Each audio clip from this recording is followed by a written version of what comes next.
ci partie pratique bi buñ ci ñëwee da ngeen di gis ni ki suñu classe véhicule bi suñu classe voiture bi pardon créé woon nañ ko defoon nañu lépp la nga xam ne attribut la ak méthode ci vidéo bi passé par rapport ak notion d'encapsulation bi léegi ñun fii lan la ñu wax dañu ne dañoo war a créer benn classe ba nga xam ne véhicule lay tudd mooy nekk classe mère bi buy regrouper l'ensemble des attributs ak méthode ya nga xam ne voiture ak moto dañ ko am en commun à sachant nom marque matricule kilométrage démarrer rouler accélérer s'arrêter léegi nañ jàll ci loolu léegi lu ñu njëkk def fii nii si suñu package bii nga xam ne moom la ñu tuddee mes classe nañ def clic droit ñu def new java classe ñu njëkk créer suñu classe mère bi mooy lan classe véhicule donc fii sama classe véhicule bi laa fi créé lan la ñu wax nee nañu véhicule dafay am nom marque matricule kilométrage donc loolu am naa ko ci classe voiture bi naa ko copier rek pour gagner du temps comme ça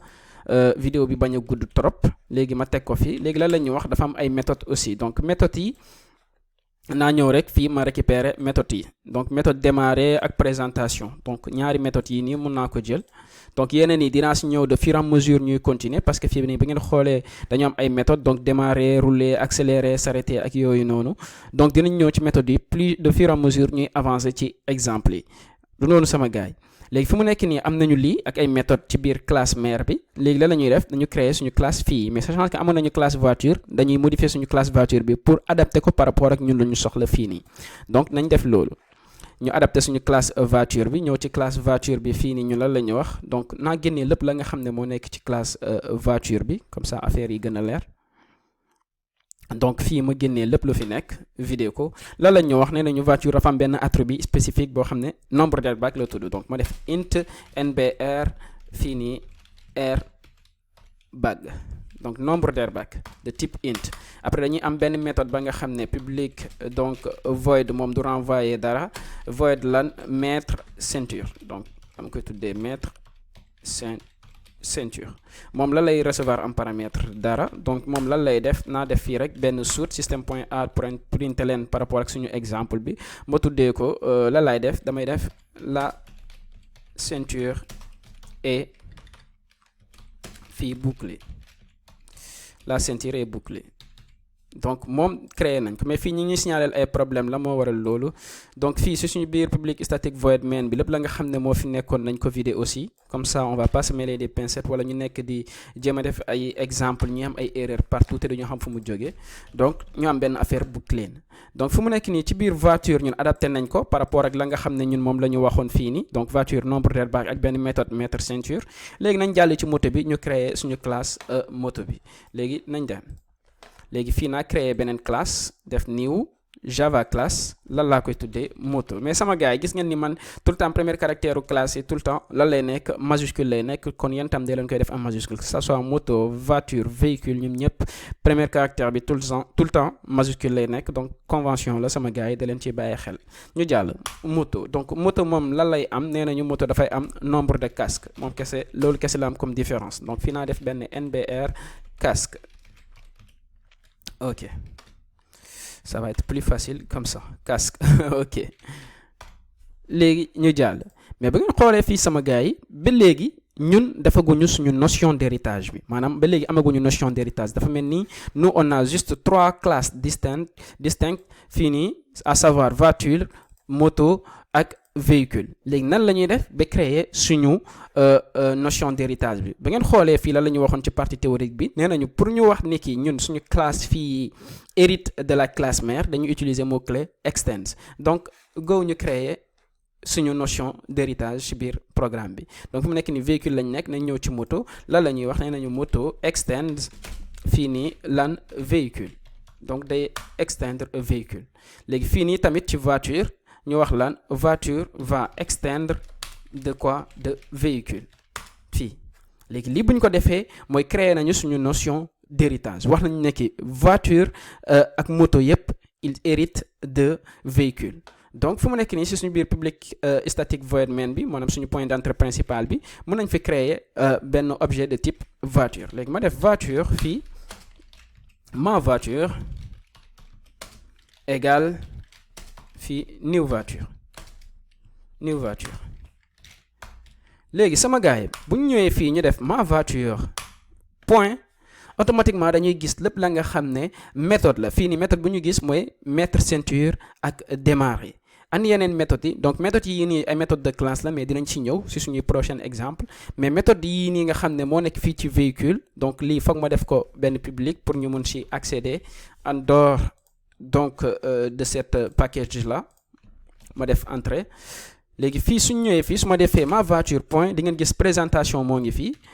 mettre ceinture moo ngi fii démarrer moo ngi fii. donc mettre ceinture benn méthode spécifique la par rapport ak voiture mais présentation ak démarrer ñoom fii la ñu nekk ci biir véhicule. looloo waral comme classe voiture moom dafay hérité wu ci véhicule dafay am par défaut lépp la nga xam ne attribut la ak méthode. mais la moo waral fii nii gisuñu attribut yi parce que suñu attribut yi bu leen fàtte c'est caché par notre encapsulation de package. donc su fekkee yow mettre benn type d'encapsulation par défaut moom encapsulation package lay utiliser. looloo waral fii ci biir classe main bi suñu defee ma voiture point du ñu gis suñu attribut yi. léegi pour loolu nañ def fii benn public. donc public bii nii ma copier ko coller ko fépp def nii defaat nii. donc fii fu mu nekk nii am nañu suñu attribut yi yëpp sous forme de public. donc su ma ñëwee fii ci public main bi su ma defee contrôle espace non seulement di ngeen gis présentation comme méthode mais aussi di ngeen gis lépp la nga xam ne attribut la mooy nom marque matricule démarrer. loolu day conforter la nga xam ne loolu la ñu waxoon ci suñu partie théorique bi ni ki saa yoo amee benn héritage classe fii yi automatiquement dañuy hérité wu ci lépp la nga xam ne attribut la ak fonction wu seen classe mère yi. donc fii naa fi def benn présentation ma voiture point présentation mais fii nii su ma defee présentation donc du ñu am dara mais naa ñëw fii si biir classe voiture bi ma créer ko benn constructeur. donc naa def clic droit generate comme ça ñun suñu construction objet bi fii nii parce que fii sinon on sera obligé tout le temps de dire ma voiture point nom égale à lii ma voiture point prénom égale à lii loolu noonu daf ñuy sonal donc automatiquement nañu créer benn constructeur. sama gars yi léegi fii nañ fi créer benn constructeur nga xam ne lors de la création bu ñu defee new foofu la ñuy joxee lépp la nga xam ne valeur bu voiture soxla la. donc fii naa def constructeur. mais attention su ma ñëwee ci constructeur moom lan la ma jox pour ma setter daf ma jox juste benn valeur mooy nombre d'airbag pour ma setter ko. ma ne ok donc amul problème lii mooy nekk sama constructeur nombre d'airbag li mooy nekk constructeur bi. léegi fii ci biir véhicule ci biir suñu public classe main bi fi mu nekk nii dañuy am benn erreur la moo waral loolu parce que fi mu nekk nii daf may forcer pour su may def new voiture naa joxe nombre d'airbag bi. fii naa ne 4 airbag lay am après ma teg sama méthode présentation ma def run main. su ma defee run main fu mu nekk nii bu ngeen xoolee affichage bu ñu am ci présentation bi daf ñu ne la voiture est une nulle avec 0 kilométrage. la moo waral ma am nul ak 0 kilométrage loolu moo nekk man sama objet yii nii yëpp nga xam ne moom laa am fii maanaam sama attribut yi ma am ci véhicule yii nii yëpp valeur par défaut yi la Java appliqué si ñoom. parce que fii string la looloo waral string par défaut ko waxoon naa leen type de référence la moom dañ ko considérer sous forme de objet moo tax valeur par défaut am nul la. par contre type primitif yi mooy int bii nii valeur par défaut am lan la 0 la looloo waral lépp valeur par défaut yi la affiché sama gars yi. par contre fii ci voiture ci biir constructeur bi ñun seté nañu nombre d'airbag comme seté nañu nombre d'airbag suñ ñëwee fii ci public static void main ñu def lan ñu def benn source system point out point println ñu ne ok ma voiture point lan laa bëgg a afficher ma ne fii NBR lan airbag. donc NBR airbag du jàll la moo waral du jàll parce que fii nii bu leen fàttee ni par défaut porte package la nekk donc looloo waral soit ma def ko fii public su ma defee public nombre d'airbag loolu noonu daf may permettre man ma mun ci accéder ci beneen côté bi. donc fii nii léegi su ma ñëwee ci voiture fii nii ma def point fii nii NBR airbag ma affiché ko da koy nangu. fii nii la voiture est une nulle ak fii nii nombre d'airbag bi mu affiché ma ko 4 sama gars yi. kon bu ngeen xoolee héritage bi non seulement daf ñuy jox possibilité pour ñu mun accéder ci lépp la nga xam ne attribut la ak méthode mais ba léegi permettre ñu ñun ñu mun setter suñu valeurs yi yëpp comme nuñ ko bëggee du noonu sama gars yi. léegi nag fii fu mu nekk nañoo def benn exemple par rapport ak moto mais mën nañ def aussi exemple bi par rapport ak voiture mais mën nañ def exemple bi par rapport ak moto. naa créer benn variable type moto ma tuddee ko waa moto fii nii ma moto, donc ma moto day nekk fii nii new moto fii nii new moto lay nekk. mais new moto bi fi mu nekk nii laajuma dara la moo waral loolu parce que créé lu ma ko constructeur. léegi naa ko créer benn constructeur ma def generate constructeur, moom nombre de casque lay gis d'office. ma ne ok, léegi nombre de casque moo nekk nii sama gars yi. mu ne ñu am na benn problème bi c'est normal parce que fii léegi daf may forcer ma jox ko nombre de casque bi. ma ne nombre de casque léegi 2 la. léegi fi mu nekk nii mën naa def ma moto point. su ma defee ma moto point ngeen gis ni ki moom tamit la nga xam ne attribut la ak méthode yi ñu am ci biir véhicule moom am na ko d'office. donc mën naa woo ma moto point présentation fii nii. après moom tamit bu ngeen xoolee même méthode yi même résultat bi lay joxe. donc fii tamit moto bi dafay nekk la voiture est une nulle avec tant kilométrage. du noonu sama gars yi. mais sama gars yi comme méthode présentation bi moom ci biir véhicule la nekk, nañu jéem a adapté tuuti méthode présentation bi sachant que moto véhicule la waaye voiture aussi véhicule la. donc fii mën nañu def rek le véhicule fii nii. le véhicule est un lii nga joxe marque bi avec tant de kilométrage. donc lii mooy nekk présentation bi. ma defaat run main fu mu nekk nii pour affaire yi gën a explicite parce que fii la voiture la ñu am alors que moto la. donc moo tax ma ne le véhicule est un nul. léegi nag mu deseel ñu régler benn problème bi mooy lan mooy problème nul yi. nan la ñuy def ba mun setter ñun suñu valeurs yi yëpp nga xam ne moom la ñu am, suñu attribut ya nga xam ne moom la ñu am ci suñu biir classe véhicule bi par rapport ak suñu biir par rapport ak suñu classe fii. léegi pour loolu fii nga xam ne moo nekk suñu méthode classe mère bi moo nekk suñu classe mère bi fii nii dañ fi war a créer constructeur parce que amuñu fi constructeur ba nga xam ne moo ñu permettre ñu mun setter suñu valeurs yi par défaut. léegi nañu créer benn constructeur, ñu générer constructeur bi, ñu def clic droit generate constructeur. lan la am nom marque matricule kilométrage. ma ne ok, générer ma benn constructeur, mu générer constructeur bi. ma def CTRL S. sama gars yi su ma générer fii nii constructeur automatiquement man fii nii sama constructeur yi nga xam ne moom laa am ci sama classe fii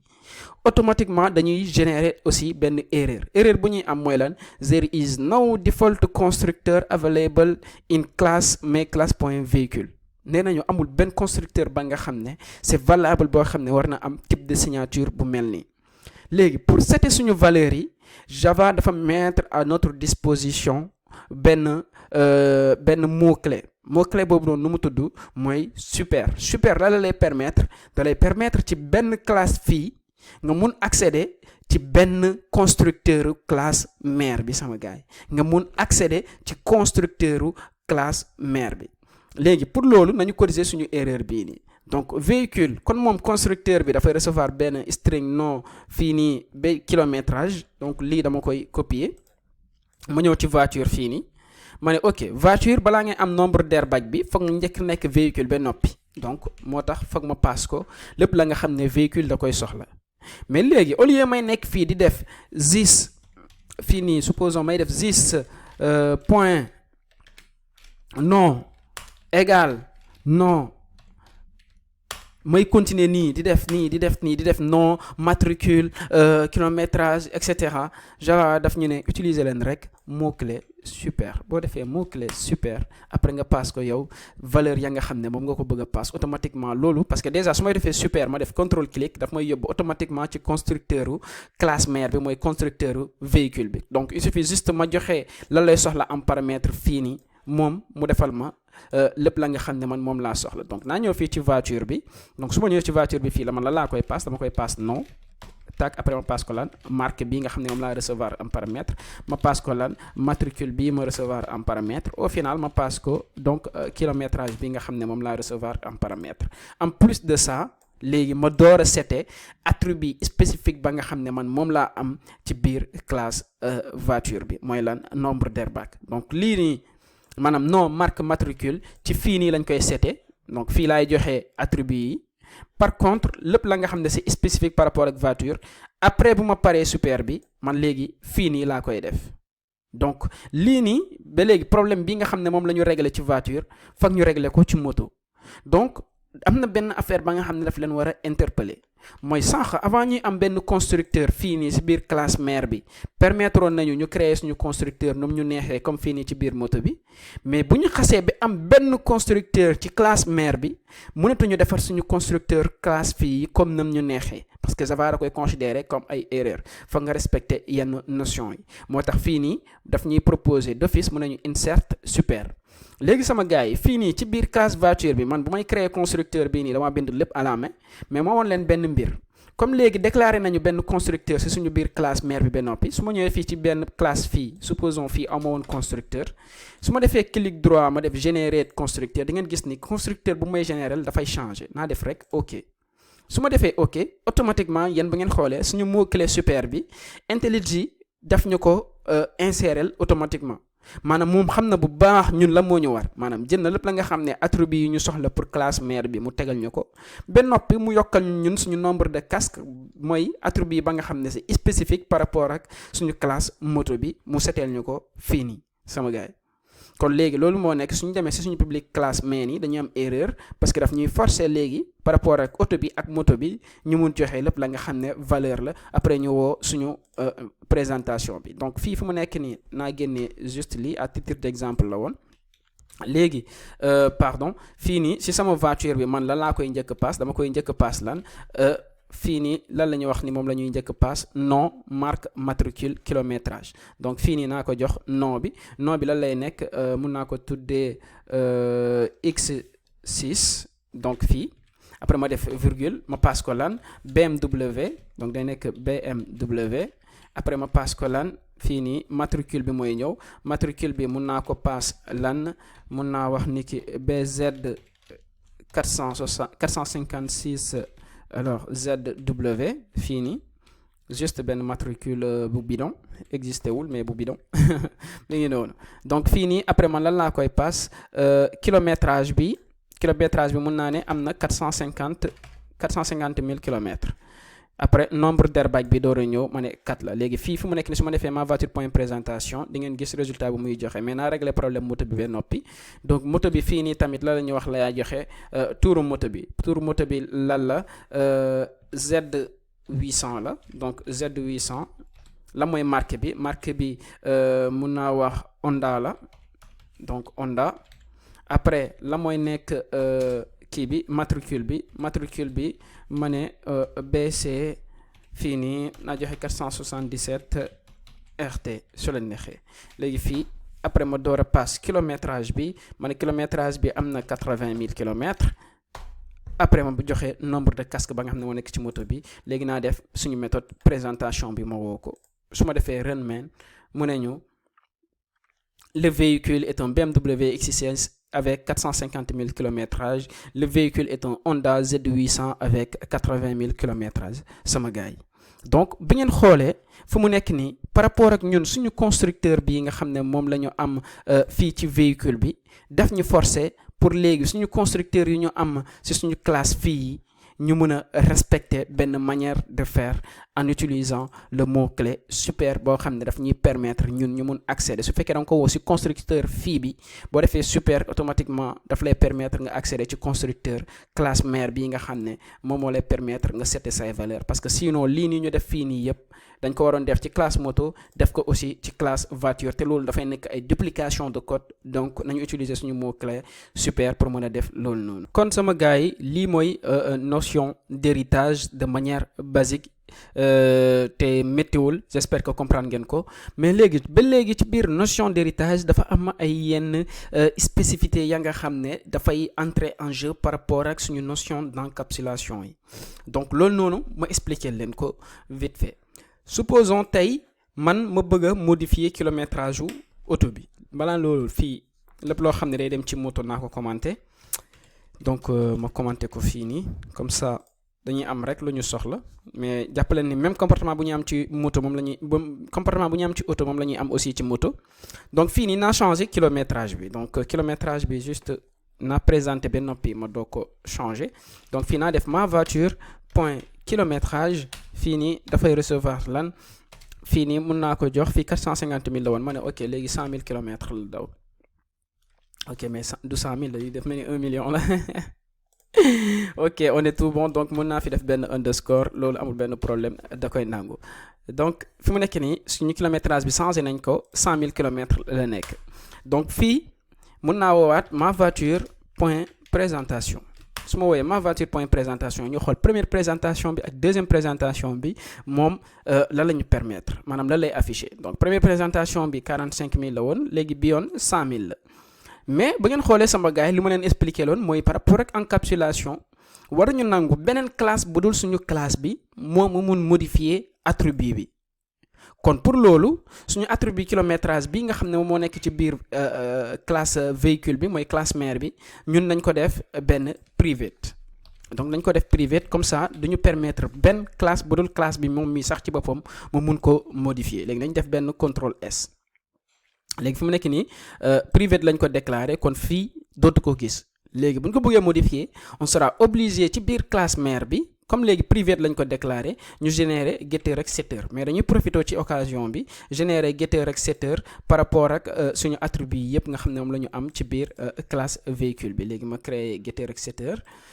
yeneen yi tamit ma créer leen fu mu nekk ni getter laa générer naa générer benn setter donc ñoom ñëpp tamit ma sélectionner leen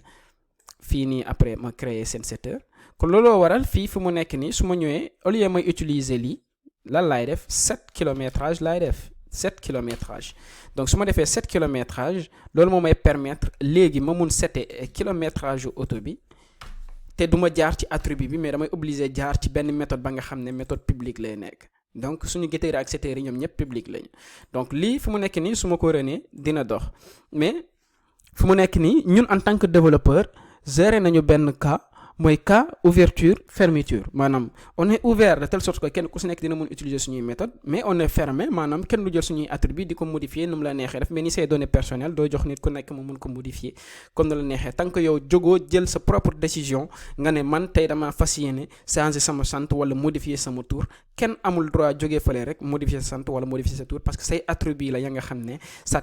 c'est propre à toi donc en Java aussi loolu noonu la ñu am par rapport ak suñu classe par rapport ak suñu attribut yi nga xam ne private la wala public mais léegi sama gars yi supposons parce que bu leen fàttee ni moto ak véhicule ñoom ñëpp ay auto ak moto ñoom ñëpp ay véhicule lañu kon lépp loo xam ne dafa laal véhicule day laal automatiquement moto aussi donc fu mu nekk nii man lan laa bëgg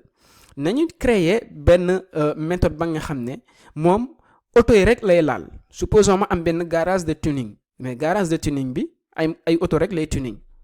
léegi boo fa dugalee benn BMW X6 moom mun na changer peinture bi defaraat pot d'échappement beeg yooyu noonu léegi saa yoo defee tuning bi ba noppi moom au lieu que mu nekk BMW dafay nekk BMW day jël tour bi mu yokk ci plus maanaam def na tuning bi léegi pour loolu du ma créer méthode bi ci biir véhicule c'est sens que su ma créer méthode bi ci biir véhicule moto da koy am voiture da koy am automatiquement alors que garage de tuning bi moom auto rek lay tuning du tuning moto kon méthode bi su ma ko waree créer dama koy créer ci classe ba nga xam ne classe boobu noonu rek la concerné du noonu sama gaañ comme suñu mètre ceinture bi nañ ko defee woon léegi fu mu nekk nii nañu créer benn méthode ba nga xam ne moom la ñuy permettre daf ñuy permettre ñu jël tuuru auto bi ñu changer ko gannaaw bu ñu defee tuning ba noppi léegi nañ def benn public fii nii statique non duñ ko def statique pardon naa def benn public void fii nii la lay nekk naa ko tuddee tuning voiture donc tuning voiture moom lan lay recevoir mun naa wax ni ki moom supposons dafay recevoir benn string wala mun na bañ a recevoir dara parce que su ma defee string loolu moo nekk man tour bi dama koy jox alors que man dama bëgg a récupérer tour bi après tour bi ma yokk ci plus donc fu mu nekk nii naa def ni donc lan laay def damay def this point fii lan la nom voiture bi mooy nom bi fii nii égal à this point nom voiture bi mais bi yoon dama ciy yokk lan dama ciy yokk benn plus donc fii damay def plus ma def point virgule donc moom la may permettre daf may permettre ma mun modifier tuuru auto bi sama gaay léegi fii fu mu nekk nii su ma woowee tuning mooy sama méthode bii nga xam ne moom laa woo ma woo fii nii tuning juste avant ma def ma voiture point tuning def ma voiture point tuning fii nii après ma def présentation bi ñu seet lu muy joxe ma def run main. soo defee ma voiture point tuning bi yoon comme dafa jaar ci tuning bi dafa def le véhicule est un BMW X6 parce que dañ ko tuning ba noppi avec 100 km/h sama gars yi mais léegi dafa am benn problème ba nga xam ne yéen fii nii xam naa war ngeen ci mën a bàyyee xel lan moo waral loolu maanaam fii nii public la looloo waral non seulement comme public la suñu classe main bii nii moom mën na il peut se permettre de modifier fii supposons ma def ma voiture point nom donc il peut se permettre de modifier notre nom est égal à fii nii ma jox ko tour bu ma neex donc moom lii da koy nangu lan moo waral loolu c'est parce que fii nii c'est suñu biir classe véhicule bi suñu attribut yii nii yëpp public la nekk benn kese moo ci nekk privé mooy kilométrage bi léegi privé bi naa ko jël ma teg ko fii su ma tegee fii privé bi déjà dafay gis ni ki lii problème la parce que mënatuma si jaar ma ne ok un problème xaaral ma génnee ko mais léegi ci biir benn classe mère boo defee benn attribut privé la mooy nekk répercussion bi ci classe fii bi léegi naa ñëw ci classe voiture bi automatiquement la ngeen gis bu ñu defee this point nom daf ko bañ dafa ne non mënoo jaar ci this point nom la moo waral loolu parce que si suñu biir classe mère bi dañoo wax ni que ñun suñu attribut boobu noonu privé la te privé mooy lan amul kenn koo xam ne mën na modifier attribut boobu noonu te fekk jaarul ci classe bi maanaam jaarul ci objet bi ci ay méthodes ya nga xam ne méthode publique la yu lay permettre nga mun modifier attribut bi mais léegi naa génnee privé bi ma bañ fa def dara sama gars yi waxuma ni public la donc public mooy lépp mun na changer mais waxuma tamit ni privé la mais dama ko bàyyi noonu rek léegi su ma ko bàyyee noonu rek ma dellu si biir classe voiture bi moom mu nangu ko donc su ma ñëwee si fii nii ma defaat run ba léegi même résultat la ñuy am da koy nangu parce que suñu X6 bi fi mu nekk nii X6 la nekk mais la moo waral loolu c'est parce que ba ngeen xoolee moto véhicule voiture ñoom ñëpp ñoo bokk ci benn package bu ñu nekk nu mu tudd mooy package mes classes par défaut même ci fekkee notion d'héritage am na yow su fekkee yow par rapport ak benn attribut joxuloo ko benn portée par défaut bu joxuloo ko benn portée moom portée bu muy jot mooy portée par défaut bi mooy lan portée package te comme véhicule ak voiture ñoom ñëpp ci benn package lañ nekk mooy mes classes donc automatiquement mes classe voiture bi mun na modifier lépp la nga xam ne attribut la lu nekk ci biir tuning bi lu waral loolu parce que ñoom ñaari ñoo bokk benn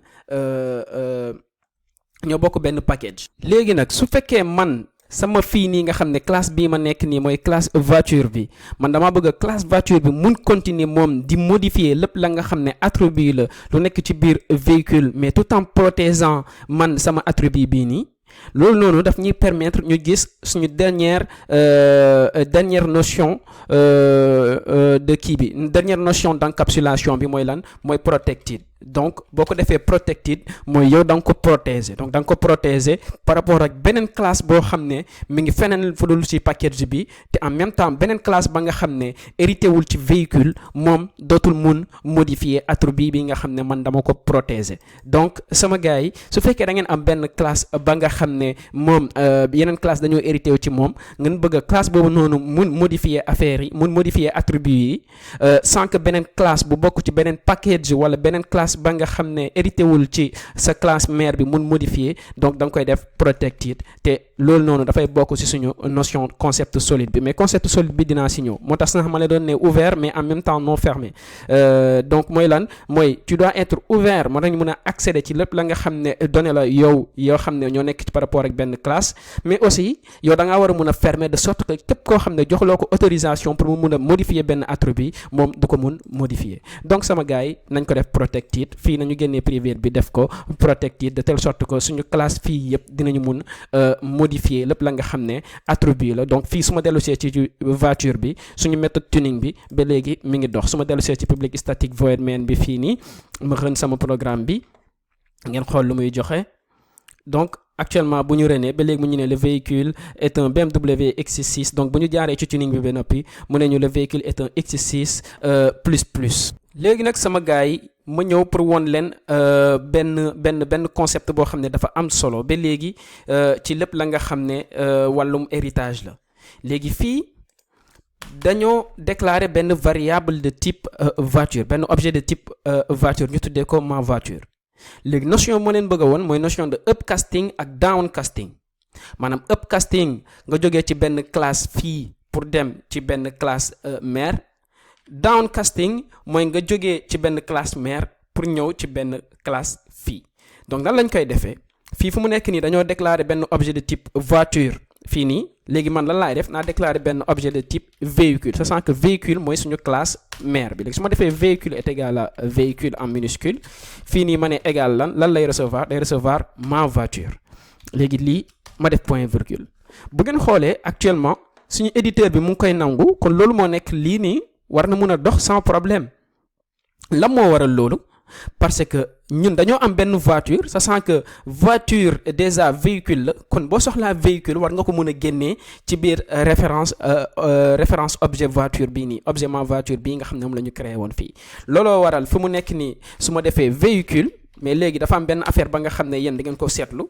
boo defee véhicule point di ngeen gis présentation démarrage get kilométrage getteur et cetera ya nga xam ne moom la ñu def yëpp mais gisu leen fii mètre ceinture. la moo waral gisu leen fi mètre ceinture parce que actuellement ñun lan la ñu am dañoo am benn objet de type véhicule, sachant que ci biir véhicule amuñu benn méthode ba nga xam ne moom mètre ceinture la tudd. fii fu mu nekk nii bi ngeen xoolee amuñu benn méthode boo xam ne mètre ceinture la tudd. par contre ci biir ma voiture fii nii am nañ fi benn méthode ba nga xam ne mètre ceinture la tudd. donc fii suñu dellusee si suñu programme bii nii fii il suffit juste ma def fii ma voiture point di ngeen gis mètre ceinture daf fiy nekk moo nekk ni mètre ceinture. par contre su fekkee damaa ne man damay créer benn objet de type véhicule à partir de voiture bi kon man su ma récupérer véhicule bi ci biir voiture bi propriété ya nga xam ne ñu newoon ci biir classe mère bi kese moom lay am fii nii nga xam ne par rapport ak objet bii ma déclaré loolu wala lu ngeen fi gis mètre ceinture ak nombre get nombre d'airbag wala yooyu noonu. parce que lan ci véhicule lañ nekk kon fii su ma defee véhicule point présentation ngeen xool lu muy joxe ma def run. su ma defee run actuellement da ngeen di gis ni ki ba léegi même chose la ñu am mu ñuy afficher ni ñu le véhicule est un BMW X6++ avec 100 kilométrage avec 100 000 kilométrage pardon. donc fii nii bu ngeen xoolee opération bii nii nga xam ne moom la ñu def fii lii moo tudd downcasting. mooy lan à partir sa benn classe mère à partir sa benn classe fii pardon dañ ci am classe mère bi upcasting kañ pardon sama gars yi man dafa mel ni maa ngi nelaw de donc lii upcasting la à partir d'une classe fii mooy ma voiture bi si la ñu demee vers véhicule mooy suñu classe mère bi en même temps ñu mën accéder ci méthodes yi yëpp. léegi fi mu nekk nañ def suñu benn opération de downcasting maanaam jógee ci benn classe mère wàcc ci benn classe fii nañ dem. léegi lan la ñuy def nañu def supposons ma ne voiture fii nii naa def benn voiture ma def new voiture supposons donc new voiture là ma ne moom lan lay recevoir moom actuellement lay recevoir véhicule mais xool leen fii la may wax donc lii su ma ko defee daf may ne déedéet mënul nekk gis ngeen donc su ma fi tegee kii bi mu ne man mën naa ko caster loolu daf ñuy permettre ñu gis benn notion. lan moo waral loolu wala ban notion la ñuy gis notion boobu noonu moo tudd notion de casting. lan moo waral ñu war a mën a caster sachant que suñu classe mère bi véhicule dañoo am yeneen classe bu dul classe voiture kese bu hérité wu ci moom am nañu moto donc véhicule mën a nekk auto comme mën na nekk moto. yow su fekkee da ngaa bëgg a def benn opération de downcasting par rapport ak benn classe mère nga bëgg si jëlee sa classe fii foog nga def benn cast maanaam foog nga wax ko moom. yow lan nga bëgg a récupérer pour loolu da ngay def fii say parenthèse après nga joxe type bi nga bëgg a récupérer ci biir objet bii nii donc ban type laa bëgg a récupérer type voiture dama koy caster donc lii su ma ko caster moom da koy nangu bi ngeen xoolee amatuñu erreur donc fii fu mu nekk nii mun naa woo sama méthode new voiture fu mu nekk nii su ma defee point non seulement di ngeen am lépp la nga xam ne méthode la lu nekkoon ci biir véhicule mais aussi da ngeen di am nombre d'airbag ak mètre ceinture yoo xam ne c'est spécifique à voiture. la moo waral loolu parce que suñu objet voiture bi nii mooy new voiture bi moom la ñu déclaré donc fii su ma wooyee présentation encore ñu xool lu muy joxe ñu def run men su ma renee ba léegi même résultat la ñuy am moo nekk nii affichage bi ba léegi du changer sama gars yi mais léegi ma won leen benn affaire parce que tamit opération de upcasting ak downcasting c'est bien beau mais doo ko defee n'importe comment la moo waral doo ko defee n'importe comment nañ njëkk jaar ci problématique bi après ñu jéem a xool ban solution la ñuy am par rapport ak loolu léegi fi mu nekk nii comme à partir de voiture man génnee naa ci véhicule te mi ngi dox à partir de véhicule man génnee naa ci fi mu nekk nii voiture moo nekk nii new voiture mais est-ce que à partir de véhicule man mun naa ci génnee moto donc nañu dem ma ñëw ma ne ok moto fii nii benn objet de type moto ma tuddee ko ma moto supposons fii nii ma moto lan lay nekk ma moto dafay nekk donc véhicule mais fii su ma ñëwee véhicule ma def nii point virgule daf may ne am na erreur ma ne ko ok amul benn problème foog ma caster ko parce que man lan laa bëgg a def downcasting damaa bëgg a jógee ci benn classe mère wàcc ci benn classe fille donc il ne va pas l'accepter notre programme du coup dama koy caster ma ne ok léegi moto bi laa bëgg a récupérer par rapport ak suñu classe mère bi lii y a pas de souci ba léegi sama gars yi da ngeen ma ne ok donc y a pas de souci léegi fu mu nekk nii war nañu mën a utiliser ma moto point présentation ñu seet lu muy joxe donc une fois ñu def ma moto point présentation ñu xool lu mu joxe ñu rën xaar sama machine bi comme day tàng kañ donc mi ngi noonu sama gars yi fii dañoo am benn surprise la moo waral ma ne surprise la mooy déjà suñu éditeur gisul nu am na erreur mais bu ñu lancer suñu programme bi am nañu erreur sama gars yi en tant que programmeur genre erreur yi nii la ñu gën a détester mooy erreur ya nga xam ne yow doo ko gis ba ngay bind sa code mais c'est lors de la compilation ou bien lors de l'exécution yow si ngay xam ne am na benn erreur kon loolu moo nekk am bu nekkoon tey benn programme la buy dox ñu soumettre ko client bi mën na ko nekk di utiliser mais saa yu egsee ci ligne bii nii la ñuy wax main class Java ligne 19 mooy ligne 19 bii nii dafa am benn problème te pourtant yow boo ko chargé sa éditeur du la woon benn problème lan moo waral loolu ma expliquer leen parce que fii suñu véhicule bi dañ ko jëlee ci benn référence parce que bu leen fàttee ne bu ngeen di utiliser notion objet saa yoo déclarer benn variable yow da ngay déclarer benn objet par rapport ak benn référence donc fii référence bi lan la ma voiture donc fii objet voiture bii nii ñun moom la ñu am donc dañoo ne new voiture la ñuy créer donc ci new voiture bi ñun mën nañ ci jëlee le véhicule mais véhicule bi bu ñu ko xasee ba jëlee ci voiture est-ce que mën nañ ko def moto mën nañu non mënuñu ko def moto parce que la moo waral loolu mooy suñu véhicule yii nii suñu véhicule bii nii ci type de référence bu muy pointer dafa nekk benn type de référence de type ma voiture donc upcasting ak downcasting c'est bien beau mais balaa nga koy def foog nga xam exactement yow lan nga bëgg a def looloo waral développeur junior yi dañ koy ignorer le maximum possible wala su fekkee développeur senior nga ngay def lépp la nga xam ne opération de downcasting la ak upcasting dañ leen ne yow balaa nga koy def da ngay njëkk utiliser benn test foog nga njëkk test yow lii nga xam ne moom nga yor ban instance la maanaam ban instance la pour loolu dañuy gis beneen notion wala benn mot clé bu bees bu ñu war a gis boo xam ne instance of la tudd instance of léegi instance of lan daf lay la lay permettre léegi fii supposons ma def if fii nii la lay njëkk xool damay njëkk xool ndax instance su véhicule bi su ma defee véhicule fii ma def instance of su ma defee véhicule instance of fii nii instance of lan voiture su fekkee instance su type voiture la donc dans ce cas defaral ma lii nii nga xam ne moo nekk fii maanaam léegi mën naa def sama benn opération de downcasting nga xam ne du am erreur par contre fii nii du ma def else mais damay defaat benn if juste pour explication bi gën a leer mais mën naa def else sans que si c'est pas sensible parce que fii ñaari classe rek la ñu am mais su fekkoon dañoo am 4 5 6 7 classes dañu fi nekk def ay if else dina am neneen nuñ koy gérer du noonu sama gars yi léegi nañu dem léegi bi yoon la laay wax damay ne su fekkee véhicule moom mii ci boppam waaw instance of fii nii instance of lan la instance of moto su fekkee ci moto laa ko tiré léegi lan nga may defaral fii nii su fekkee ci moto laa ko tiré instant boobu noonu nag laay door a mën a def sama opération de downcasting par rapport ak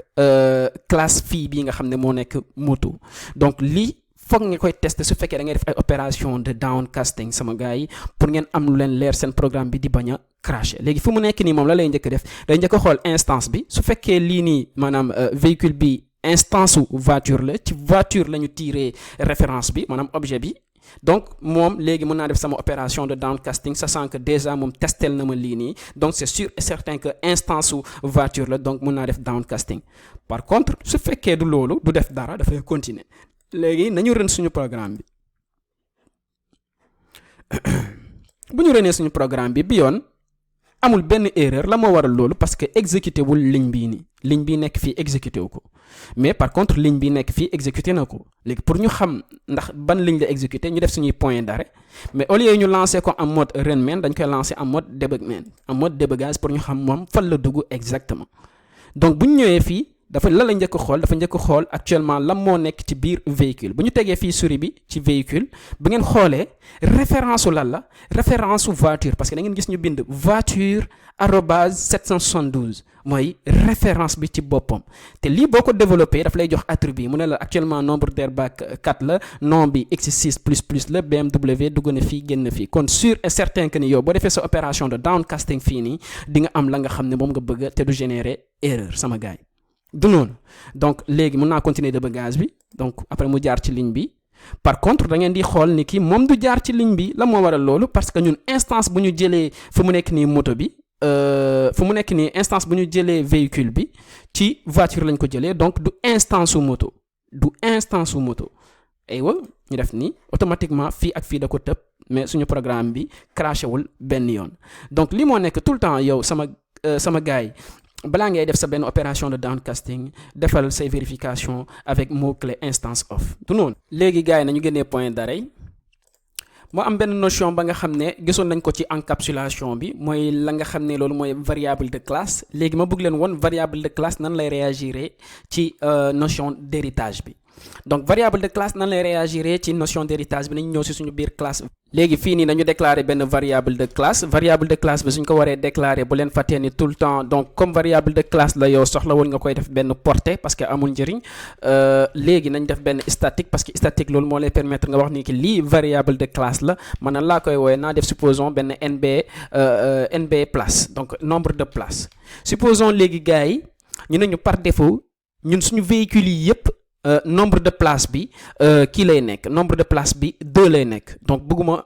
véhicule boo xam ne moom dafay am nombre de place 4 dama bëgg bu nekkee moto la moom nombre de place bi 2 lay nekk su fekkee auto la tamit nombre de place 2 lay nekk donc nombre de place moom lan lay recevoir fii nii. alors man joxuma ma type bi donc statique waaw mais lan mooy type bi int la donc int moom la mooy nekk fii nii damay ne nombre de place est égal à 2 sama gars yi mais comme variable de classe la ci biir véhicule lañ ko am léegi ñun bu ñu bëggee accéder ci suñu variable de classe boobu noonu fii nii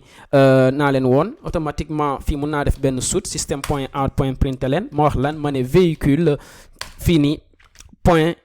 nombre de place donc véhicule point nombre de place ma def sama run main su ma defee sama run main mu ne ma ok nombre de place est égal à 2 parce que bu leen fàttee ni variable de classe bi la ñuy permettre mooy ñu accéder ci benn attribut wala ci benn méthode su fekkee méthode de classe la donc ñu mun ci accéder sans déclarer benn objet de ce type maanaam soxlawul ñuy def ma voiture est égal à new voiture dugg na fii génn na fii kon fii nii par rapport ak suñu notion d'héritage bi su fekkee yow sa classe mère bi dafa am benn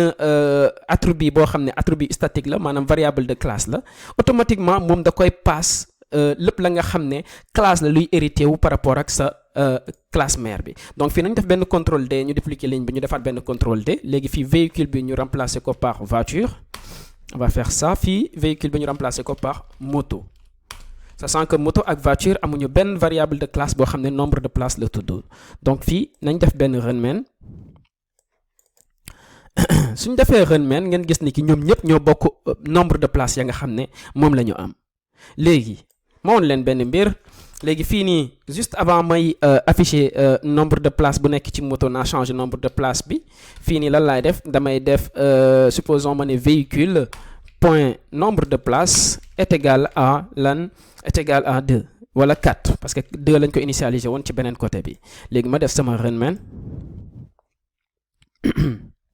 bi yoon modifier na nombre de place bi sachant que variable de classe la variable de classe amul sens nga koy encapsuler sachant que yow da nga bëgg a fépp nekk ci biir programme bi nga mun accéder ci attribut boobu noonu sans nga créer benn objet bu bees comme doo créer objet soxlawul nga encapsuler données nekk ci biir mais Java mettre na en place benn mot clé ba nga xam ne daf lay permettre yow même bu nekkee benn variable de classe nga yor nga mun wax ni ki amul kenn kuy modifier attribut bii nii malgré que variable de classe la. donc loolu pour ñu def loolu lan la ñuy def dañuy ñëw fii rek ci suñu variable de classe bi fii public statique lan la ñuy wax dañuy ne finalement moom final la. donc final la comme final la mooy finalement donc li mooy valeur finale ba nga xam ne moom mën na ko am. léegi fii lii dootu ko nangu parce que boo ko renee da ngay am problème sama gars yi. donc yow la nga mun def mooy accéder ci rek mais mënoo ko modifier. mën nga ci accéder mais mënoo ko modifier. par contre sama gars yi dafa am benn bonne pratique ba nga xam ne wanoon naa leen ko bu ñuy def suñu notion d'encapsulation bi expliqué woon naa leen ko nee naa leen saa yu ngeen amee benn variable ba nga xam ne final la wala variable de classe mettre leen lépp en majuscule. donc fii la ñuy def dañuy def benn NBR place suñu neexee wala sax si avant ñuy def place mën nañ ci def benn underscore fii nii comme ça mu gën a explicite. donc lépp la nga xam ne variable finale la wala variable de classe da leen koy def majuscule comme ça automatiquement boo ko utiliser feneen ci biir corps programme bi automatiquement ni si dañuy xam ne lii nii la moo waral mu nekk en majuscule mooy soit variable de classe la wala mu nekk benn variable ba nga xam ne c'est final. donc moom constante la dootul changer du noonu sama gars yi. léegi fii fu mu nekk nii bu ñu renee suñu programme bi ba léegi dañuy am même